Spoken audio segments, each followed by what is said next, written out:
So what happens to markets when the world gets scared of a new outbreak? Most people think the answer is simple. Markets crash, but history says something more interesting. Over the last 100 years, pandemics have often followed the same financial pattern. First, there's panic, then forced selling, then the central bank comes to the rescue, and then you see liquidity flooding into the system. Then assets such as stocks or real estate or gold, and more recently, Bitcoin can reprice violently higher, right?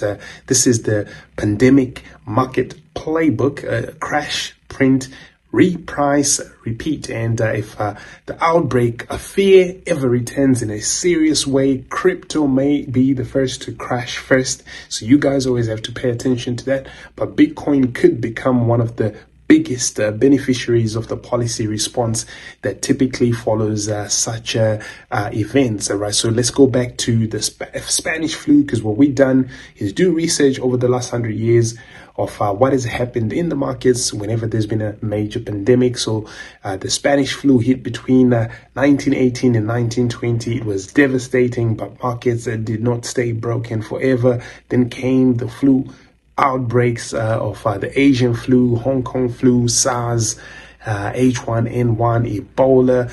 Each one had a different health impact, but the market pattern was surprisingly very consistent. If the outbreak stayed local, markets kind of corrected pretty much and moved on. And if the outbreak threatened the whole economy, policy makers stepped in, and COVID was the clearest example of that. In early 2020, stocks crashed, credit markets froze, Bitcoin dumped like crazy, Ethereum dumped as well. Almost everything sold off because investors needed cash, but the Federal Reserve cut rates and emergency liquidity arrived. Fiscal stimulus exploded, and the entire asset market actually changed direction overall, and the economy was still damaged, but markets started repricing that rescue. So that is a key lesson, right? So markets do not wait for the crisis to end fully. They wait for the money printer, right? So now, here's the part that crypto investors, I think, need to understand. Bitcoin is not immune to panic. In the first phase of the crisis, Bitcoin can sell off hard.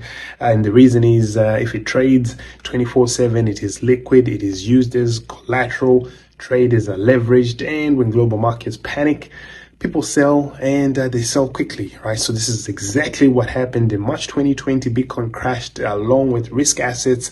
Ethereum crashed even harder.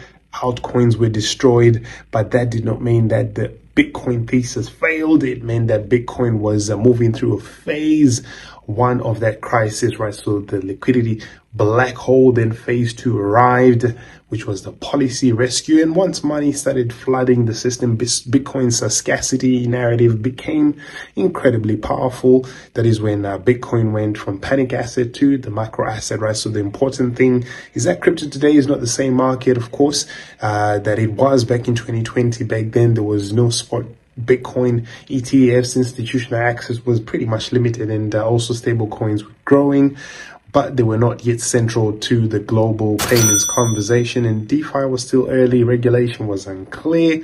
Today, the rails are so much stronger. Bitcoin ETFs gives institutions a regulated way to buy exposure, and stablecoins are becoming part of the global money debate. And DeFi lending, tokenized treasuries, Oracle networks, and layer 2 infrastructure are pretty much mature in the crypto market itself. And the market structure regulation, including Clarity Act discussions in the US, I think could make institutional participation even easier as it progresses. So if a major outbreak fear escalates again, the first move could still be ugly. Bitcoin down, Ethereum down, altcoins down even harder, but the second move could be much more important, right? Because that's where the Fed is more likely to cut rates, liquidity will return, fiscal support expands, and investors will start looking for scarce digital assets.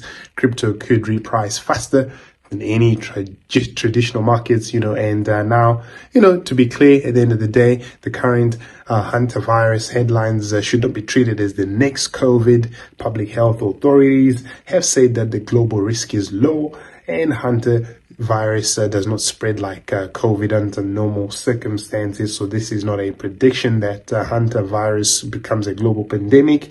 This is a scenario analysis, and the real question is, what happens if any serious outbreak fear returns to the world already dealing with a high debt, fragile growth, rate cut expectations, Bitcoin ETFs, stablecoins, and institutional crypto adoption? That is the macro setup worth watching. And if the pandemic market playbook repeats, I think the sectors that are to watch are not the random meme coins. The core assets would be Bitcoin and Ethereum.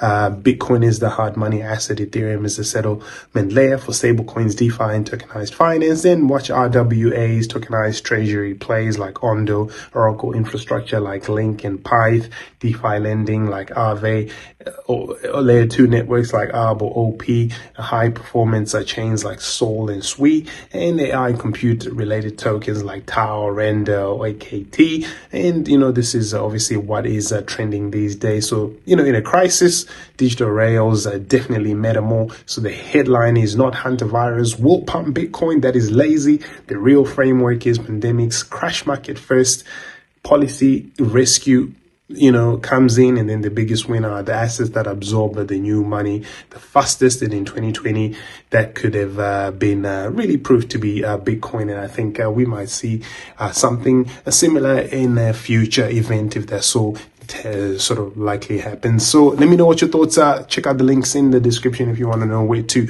trade and buy Bitcoin or cryptocurrencies. Like, share, subscribe. I'll see you guys next time. Peace.